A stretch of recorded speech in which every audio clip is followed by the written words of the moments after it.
রোজা রেখে কোন আমলগুলো করলে সওয়াব সবচেয়ে বেশি? রোজা রেখে সবচেয়ে গুরুত্বের সাথে যে বিষয়টা খেয়াল করা দরকার সেটা হলো সকল প্রকার গুনাহ থেকে বেঁচে থাকা।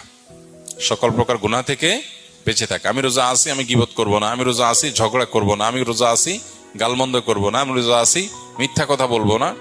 আমি রোজা আছি, হারাম কোনো জিনিস ফেসবুকে, ইউটিউবে, মোবাইলের বাইরে, অফলাইনে, অনলাইনে কোনোভাবে দেখবো না। এই জিনিসটা হলো রোজার মধ্যে সবচেয়ে গুরুত্বের সাথে আমাদের করা দরকার।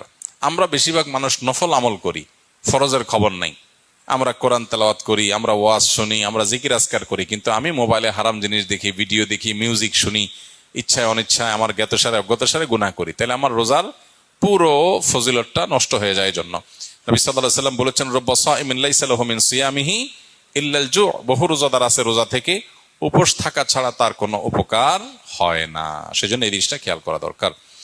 আর এর পাশাপাশি নফল আমলের ভিতরে সবচেয়ে বেশি করণীয় কোনটা, যদি সেটা বলেন তাহলে বলবো রমজান মাসে কোরআনে কারীমের প্রতি আমাদের বিশেষ গুরুত্ব থাকা উচিত। এর বাইরে দোয়াটা বেশি বেশি পরিমাণে করা দরকার আমাদের।